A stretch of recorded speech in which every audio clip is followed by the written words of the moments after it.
morning. This is a very tough act to follow. That was a very old professor, Dr. Kelvin Sung, and I'm not sure if you've read the news lately about how competitive it is to get into computer science programs across the country, and how challenging it can be to find classes. And you just had a full professor share the excitement about his research with you. You are pre-majors, and hopefully some of you will be interested in computer science. But if you're not interested in computer science, there are lots of other options here at UW-Bothell. And so I normally have a video that we show, and I'm going to hold off on that a little bit just because of the flood of information that you just received about computer science. And I would love to be able to answer some questions about undergraduate research, about how to get involved. I'm wondering if you feel comfortable talking to faculty about things that you're interested in. You know, you're new here, you're discovering majors, you're trying to find your path. I know that's what we're here for, is to help support you on that. And so I'm Carolyn Brennan. This is Dawn Montpellieri. We're from the Office of Research here at UW-Bothell, and we are here to support undergraduate research. And our real job is supporting faculty and connecting to students. So we want to tell you about how great it is to be here at UW-Bothell, where you can meet your faculty, you can talk with them, you can ask them about their research and what they're interested in. And so I just wanted to follow up on Dr. Sung's presentation to hear what you thought about that. Anybody interested? How many people were interested, would feel comfortable talking to him, seeing him in the hallway, and following up and saying, hey, I thought that was really cool what you did. Can you tell me more? Anybody? How many people? Great. Some people in the back who are interested. Maybe we should show the video, because I want to show the breadth of the types of research that you can get involved in, and maybe how other students have done it too.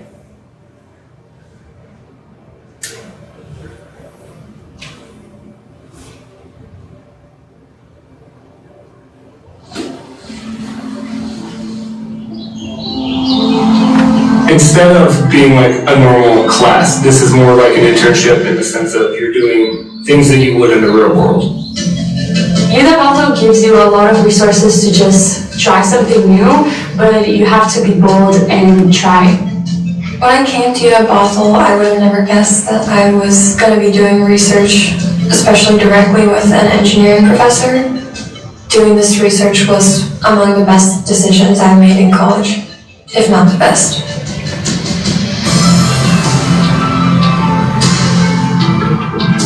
So I would let you know that canal is pretty cold. At the bottom of it. Spending time in the wetlands and hanging out there is really cool.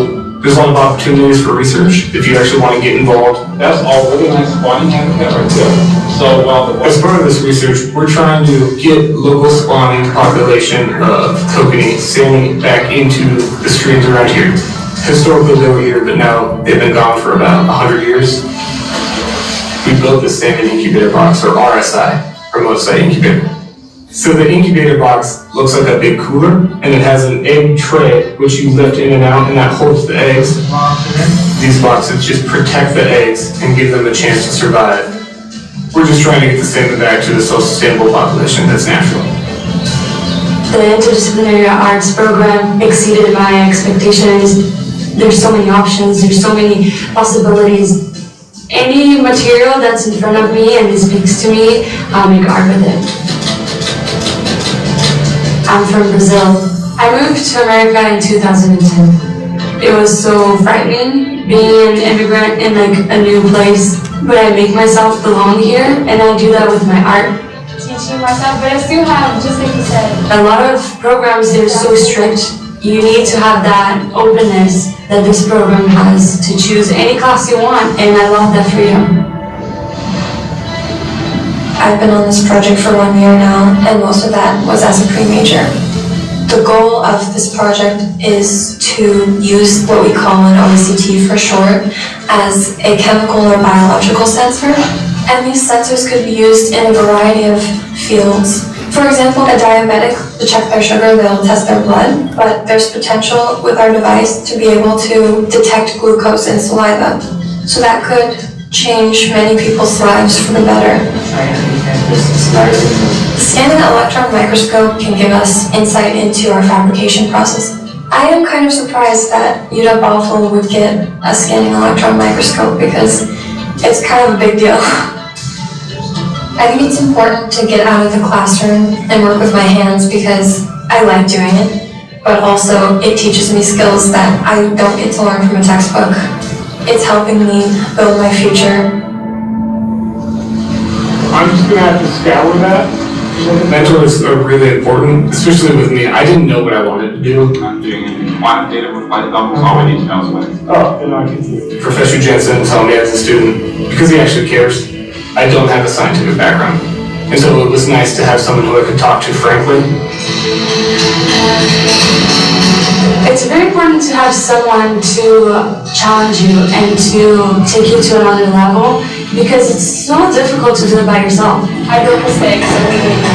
Tad, he inspired me to go beyond. That's why I want to be a professor, because these professors inspired me so much that I want to inspire people also. It shows us how big these brains are. I'm the type of person that learns better when I'm able to make meaningful relationships, and I get that at UW-Bothell. Dr. Choi took the time to really get to know me as a person and as his student. It makes me feel like my voice is heard and my opinion is valued. As a person, I feel like I've grown a lot. I would highly suggest looking around for a project that interests you. We have a lot, even though it's a smaller campus. It's been a really rewarding experience. What excites me most is just seeing the actual impact that I can have that you never think you would have as an undergrad. Humans are the cause of why Kokanee isn't there anymore. We caused this to happen, but we can also fix this. My growth from the first day of class to today, I feel like I'm a whole different person. After graduating from University of Washington Bothell, I'm going to go to grad school, and I'm so excited to see what art's going to do next. And I have to thank University of Washington Bothell for giving me that confidence. I am an artist, and I'm proud of that, and I will never stop creating. I challenge every student and everyone that is coming in, don't be scared, don't be afraid, you just gotta go for it.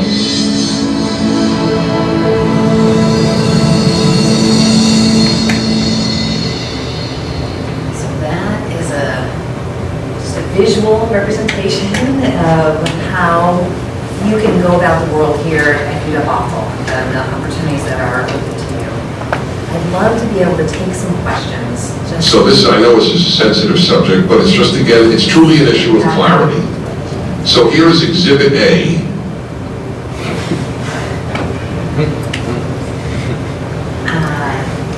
This does describe community engaged, connected, cross-disciplinary type of research that our faculty here at UW-Bothell are engaging in.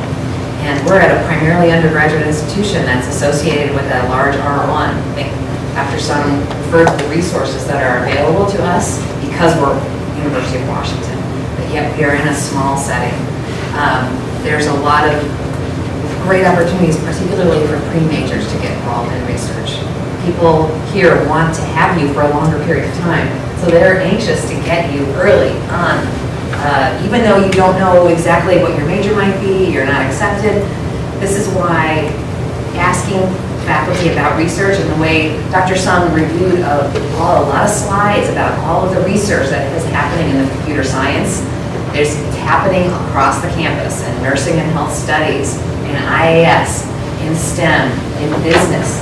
Business gives more independent research credits than any school across the campus. There's opportunities everywhere, but you have to look for them. So this is where we're trying to encourage you to reach out to faculty, to talk about the undergraduate research club called UReach. We have some flyers. Maybe we'll just leave them out in front so that you can grab them as you leave if you're interested. There's opportunities to get involved in summer research. We do that a lot. A lot of faculty teach so much in the academic year that that's when they do research, is in the summertime. So there's lots of special opportunities to get involved in research in the summer.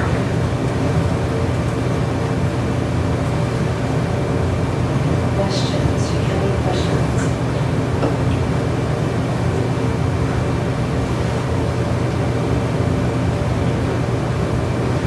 Yeah, so what's the process of getting involved in a research project? You know, get apply and just ask this question. Very good question. So, and that cues me up to talk about the undergraduate research database, which includes, is on our website. It's available, obviously 24/7. And I know that much about computer science. Check the undergraduate research database. That describes projects, and it talks about what you need to be eligible or the requirements to participate in that project. Those are things that you can just access and get a sense of the types of things that are available on the faculty that are working on them. Kind of like the way Dr. Sung reviewed the research in computer science. You can go to faculty web pages and see what people are interested in. You can also start at the undergraduate research database. It's not exhaustive. There's lots of projects that are available. And if you go to talks, research talks, and learn more about the topics that you're interested in, you know how he was talking about, he hasn't been working since undergrad.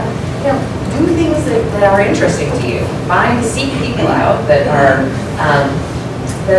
talking about things that you think are cool, and then ask them about opportunities. They may have opportunities in their own lab that might not be posted on the undergraduate research database, and they might know people other faculty who might be interested in something similar to what you're. If you just ask a faculty member, tell me about your research, and then you're going to get at least 20 minutes probably about what their research is, and then what they think is great about it, and how you might be able to get involved. So we also host another plug for the undergraduate research and creative practice fair that happens in the fall. That happens over in the ARC. And so that is an opportunity, but those are all the posters that are on the database are shown. We try to use that opportunity in the fall to refresh opportunities, make sure these are real, that they're accessible. We try to get faculty to, and other students who are involved in the research at those posters in the fall. You'll hear more about that. And then that's a great opportunity to talk to people and get involved. Great question. Any other questions? I wish I had a student. Some of these students were able to tell you a little bit about what it's like to be working out with a faculty on research, but you can get credit for it.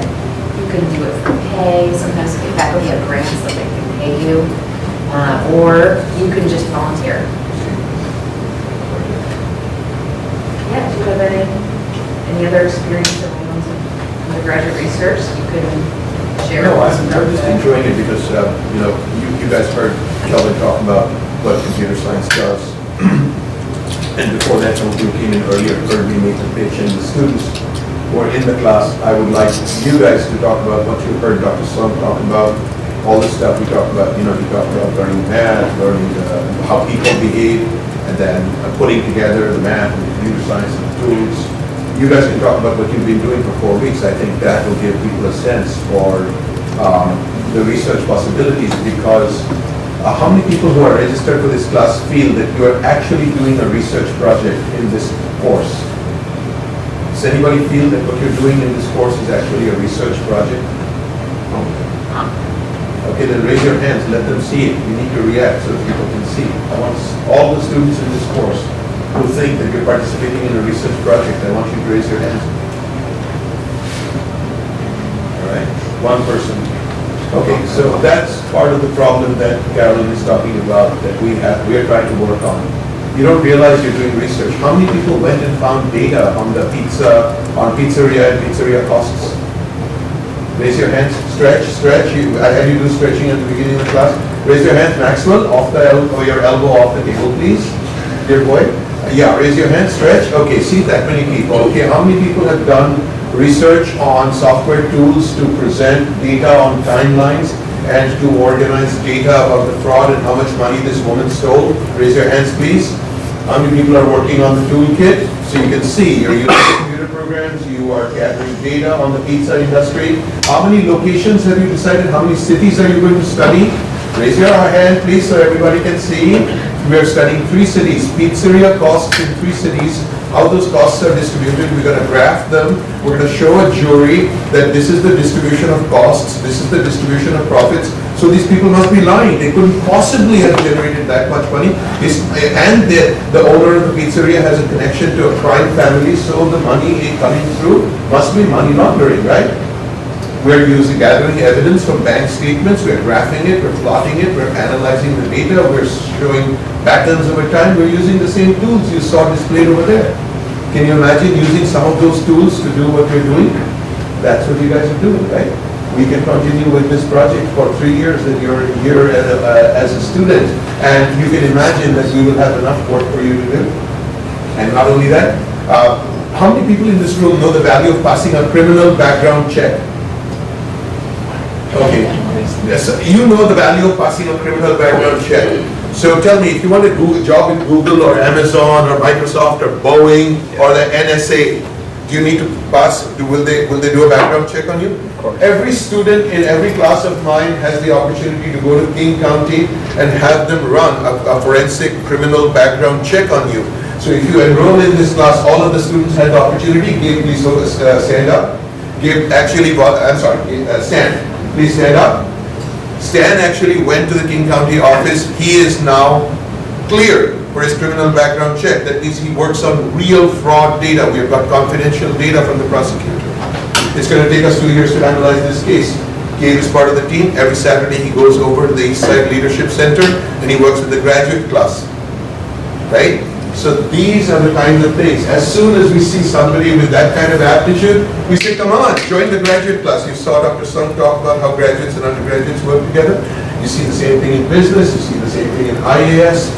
This campus, what you heard, is literally true. All of us are at this campus because we want to value that.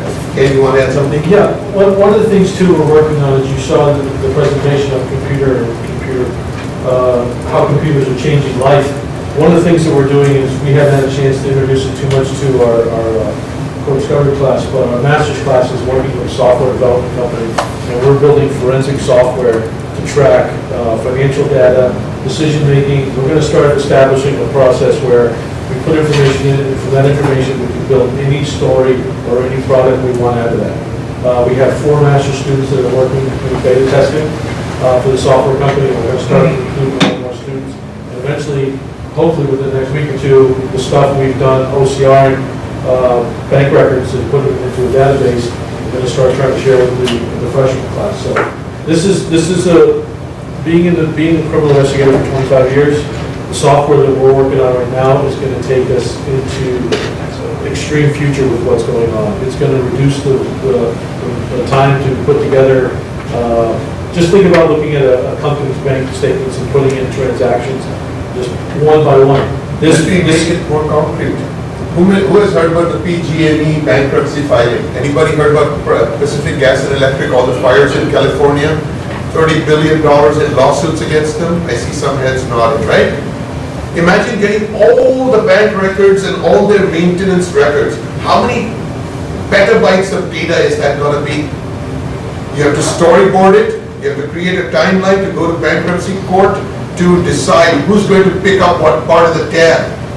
Think of the computational power you need, and think of the data organization, and think of how you're going to tell that story to a jury consisting of baker, butcher, candlestick maker, and your PhD economist who will be selected at random to sit on a jury, right? We have to join all of those forces, and Boston is a campus where you learn life does not come with labels, smart computer science, accounting, business, IAS. Life is life. And what we are doing at the University of Washington, I hope, at this Boston campus is teaching teaching you to see life as a whole, and then you're all smart enough to go play with whatever little widget you want to play. Life is a collection of widgets, right? It's a collection of sub-programs. Any giant program is a collection of sub-programs. Find the widget you love, and this campus gives you the ability to pursue that. With crazy people, well, just look at you and say, you have a brain, this is rocket science, why can't we just put you to work on a rocket? So that's the kind of thing you get here. This is a very non-hierarchical, very inclusive university. Look around you. Look at the people around you, right?